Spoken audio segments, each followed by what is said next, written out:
आज हम देखने जा रहे हैं कि सबसे पहले स्टेप्स क्या होते हैं जब हम एड्यूऑन से स्टूडेंट सॉफ्टवेयर को यूज करना चाहते हैं। सबसे पहले हमें अपने यूजर नेम और पासवर्ड से लॉग इन कर लेना है।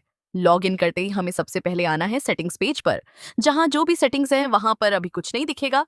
तो सबसे पहले हमें 3 डॉट पे जाके ऐड सेशन करना है और हम एक सेशन क्रिएट कर देंगे जिसका हम कुछ नाम डाल सकते हैं। और स्टार्ट डेट हम ये डाल सकते हैं कि आप जैसे मुझे कब से चलाना है उस हिसाब से, और सेव क्लिक करके सेशन सेव हो जाएगा और वो बाय डिफ़ॉल्ट सेलेक्टेड रहेगा। जैसे यहाँ पर मल्टीपल सेशन क्रिएट है, तो मुझे ऑप्शन दिखेगा कि इस सेशन ये सेशन है। हम चाहे तो स्विच भी कर सकते हैं। जैसे कि अगर मैंने चेंज किया तो पूरा मेरा यूआई उस हिसाब से चेंज हो गया। अब हम उस सेशन का डेटा देखेंगे। मैं अभी करंट सेशन कर रहा हूँ, उसके बगल में है सब्जेक्ट। यहाँ पर हम अपने पूरे स्कूल में जितने भी सब्जेक्ट हैं, हम उन्हें एक लिस्ट के फॉर्म में क्रिएट कर सकते हैं ताकि हम उसे यूनिवर्सली हर जगह यूज़ कर पाएँ, सिंपली। अब इसके बाद हमारा नेक्स्ट स्टेप होता है क्लास क्रिएट करना। तो उसके लिए हमें साइड बार में जो मेन्यू दी गई है, उस पर हम क्लास पर आएंगे और सिंपली हम यहाँ पर कोई सा भी क्लास और सेक्शन क्रिएट कर सकते हैं।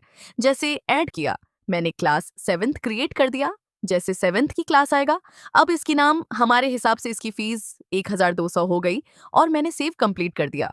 तो ये हमारा एक एक्स्ट्रा क्लास है, क्रिएट हो गया 7th।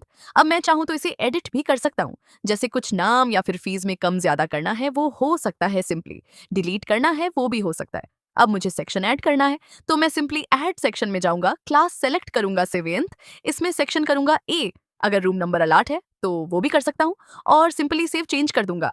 तो अब ये हमारा क्लास 7th में सेक्शन क्रिएट हो गया और यहाँ पर हम देख सकते हैं कि सेक्शन ए क्रिएट हो चुका है। मैं चाहूंगा ऐसे एक और सेक्शन क्रिएट कर सकता हूँ ऐड सेक्शन में करके। मुझे अगर एडिट करना है, जैसे कि मेरा रूम नंबर अब अलॉट हो गया है, तो मैं रूम नंबर लिखता हूँ। तो अब मुझे रूम नंबर भी यहाँ पर शो होगा, जो भी सिलेक्टेड रहेगा। Room number 120। अब हमारे उसके बाद हमारा नेक्स्ट स्टेप है टीचर्स और स्टूडेंट्स क्रिएट करना। तो बेसिकली टीचर के लिए हमें यहाँ पर टीचर टैब पर ले जाना है। यहाँ हम ऊपर सर्च टीचर देख सकते हैं, क्लास और सेक्शन से सिलेक्ट करके भी फिल्टर कर सकते हैं और ऐड टीचर कर सकते हैं। तो सबसे पहले हम देख लेते हैं ऐड टीचर। तो बेसिकली जो भी हम, जैसे कि हमारे टीचर हैं, या तो हम उनका डेटा ऑटोमेटिक फीड कर देते हैं, या तो अगर कोई नया टीचर ऐड होगा तो आपको सिंपली यहाँ से जाकर ऐड कर देना है। उसका ईमेल, नेम, जो भी फ़ोन, यूज़र नेम, जेंडर, जो भी सारी बेसिक चीज़ें जैसे एड्रेस, सब्जेक्ट जो भी है, क्वालिफिकेशन अगर ऐड करना है तो सिंपली ऐड करके जो जो एस्टेरिस्क लगा है वो रिक्वायर्ड फील्ड है, उसके बिना वाला अनरिक्वायर्ड फील्ड है।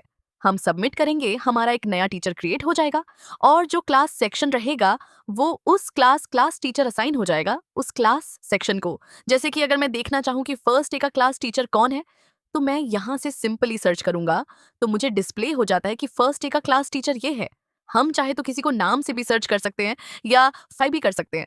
उससे हम आते हैं स्टूडेंट पेज पर। यहाँ पर हमें दिख रहा है सभी स्टूडेंट्स जो भी हैं, कोई भी स्टूडेंट को सर्च कर सकते हैं। और उसके बाद है add student. Select class, filter कर सकते हैं कि फर्स्ट डे, मुझे बस फर्स्ट डे के देखने हैं तो मैं फर्स्ट डे रखूंगा, ये फर्स्ट डे बी दोनों बच्चे दिख रहे थे।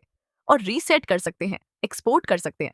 तो जितना ये डेटा है स्कूल के सारे बच्चों का, उनका हमें एक्सेल फाइल मिल जाती है। अब ऐड स्टूडेंट बेसिकली सेम वही चीज है जिसे हमने ऐड टीचर देखा था। यहाँ बच्चों का email, student ID, first name, सारी चीजें डालकर हम ऐड सबमिट कर सकते हैं। वो एक नया बच्चा है, एडमिशन यहाँ से ऐड हो सकता है। और अगर हम आपने प्रीमियम प्लान लिया है या फिर वेबसाइट भी है, तो डायरेक्ट एडमिशन वेबसाइट से ही हो जाता है। बस हमें वो सबमिट करना होता है। लाइक दिस, यहाँ से कोई भी एडमिशन क्वेरीज आ ही जाती हैं। हम उन्हें पेंडिंग है तो उसका एक स्टेटस हम जाकर अप्रूव करके हम बस सेव कर देते हैं, तो वो बेसिकली सेव हो जाती है। जैसे मैंने अगर अप्रूव किया अपडेट स्टेटस, तो यहाँ से ये अप्रूव हो गया। अब मैं इसी से ऐड कर सकता हूँ। तो अब मैं बस इसे इस सेशन में ऐड करना है, इस क्लास में ऐड करना है, किस सेक्शन में ऐड करना है। एक अगर ट्रांसपोर्ट भी है तो मैं असाइन करके अगर कंफर्म करूंगा तो उस क्लास में वो स्टूडेंट ऐड हो जाता है। जैसे मैंने अप्रूव कर दिया। एडमिशन क्वेरीज कहाँ से आती हैं? ये बेसिकली पेरेंट या फिर स्टूडेंट अपना फॉर्म भरते हैं वेबसाइट के थ्रू। तो